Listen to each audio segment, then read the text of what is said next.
Pak Adit, saya sudah deal akan membeli rumah seharga 350 juta.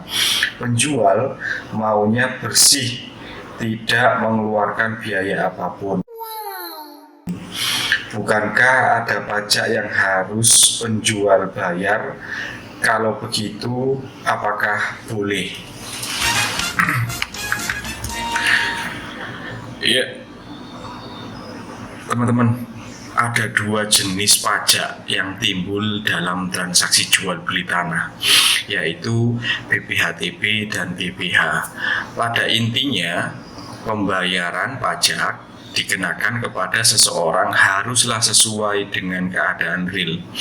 BPHTB dibebankan kepada pembeli, ya, sedangkan BPH dibebankan kepada penjual. Fakta di lapangan bagaimana, ya? Penjual menanggung semua atau pembeli menanggung semua, ya? Apakah boleh seperti itu, ya? Nah, ini yang sering ditanyakan oleh banyak teman-teman, ya. Jawabannya itu boleh. Nah, ya, asalkan, nah ini yang penting untuk diketahui. BPHTB atau biaya perolehan hak atas tanah dan bangunan adalah pajak yang dikenakan kepada pembeli saat memperoleh hak atas tanah dan atau bangunan.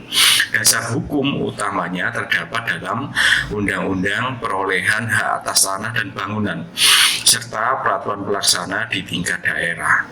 Perhitungan BPHTB dilakukan dengan rumus sederhana sebenarnya, mudah sekali teman-teman, ya, yang mana bisa kita ketahui nilai perolehan atau harga transaksi itu dikurangi NJOP/TKP teman-teman, ya, dikalikan 5%. NJOP/TKP, ya, atau nilai perolehan tidak kena pajak berbeda tiap-tiap daerah. Pada umumnya seperti yang di wilayah saya itu adalah 80 juta teman-teman, ya.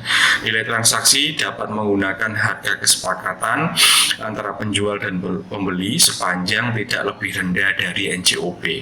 Contoh sederhananya, ya, harga transaksi 300 juta, NJOP di daerah tersebut adalah 60 juta, maka perhitungannya adalah 300 dikurangi 60 juta berapa, kemudian dikalikan 5%, maka dari contoh tersebut akan keluar nilai 12 juta rupiah. Maka pembeli menyiapkan BPHTB sebesar 12 juta rupiah. Oke. Untuk PPH, pajak penghasilan atas pengalihan hak dikenakan kepada penjual karena penjual menerima penghasilan dari pengalihan hak tanah tersebut, ya. Ketentuan itu diatur dalam Peraturan Pemerintah Nomor 30 Tahun 2016. Tarif yang berlaku penjualan oleh orang pribadi umumnya adalah 2,5%. Contoh, ya, dengan harga 300 juta, perhitungannya adalah 300 juta dikalikan 2,5% ketemu 7,5 juta, sehingga penjual wajib menyiapkan BPH sebesar 7.500.000 rupiah, ya teman-teman. Lalu ada yang bertanya, waktu pembayaran dan prosedur pembayarannya bagaimana nih Pak? Pembayaran BPHTB dan BPH harus dilakukan sebelum penandatanganan akta jual beli di hadapan notaris atau PPAT.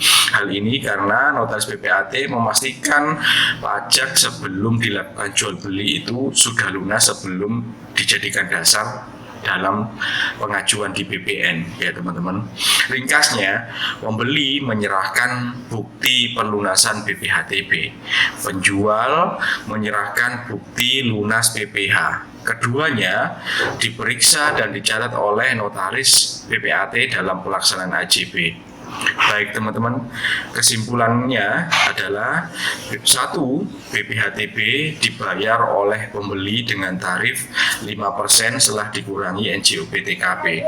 2. BPH dibayar oleh penjual dengan tarif 2,5% dari nilai transaksi.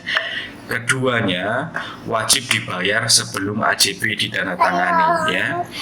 Ya teman-teman, nomor keempat adalah pelunasan pajak. menjadi bagian penting untuk kelancaran balik nama sertifikat, teman-teman. Dengan memahami hal itu sejak awal, para pihak dapat mempersiapkan dana dan dokumen secara lebih matang, sehingga transaksi berjalan lancar dan tertib dan sesuai ketentuan hukum. Ya teman-teman, mohon maaf atas gangguannya. Terima kasih sudah menyaksikan. Silakan subscribe, like, dan bagikan video ini kepada banyak pihak, sehingga banyak pihak pula yang mau memahami tentang jual beli tanah. Sampai jumpa di periode berikutnya. Dadah. Awalnya bingung urusan surat menyurat, tak ada petunjuk, semua terasa rumat. Selalu aku tanya sendirian, legalitas dokumen harus ada jalan. Akta tak jelas tanpa ada jalur, hadapi keras dunia aku hampir luluh. Kini ku berani tunjukkan diri, perlahan keraguan pun teratasi. Dengan notaris aditya teruji, sekarang pun semua jadi pasti.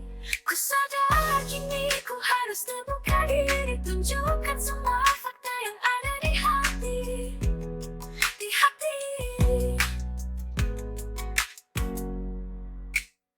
Kontrak warisan atau jual beli tanah, semua butuh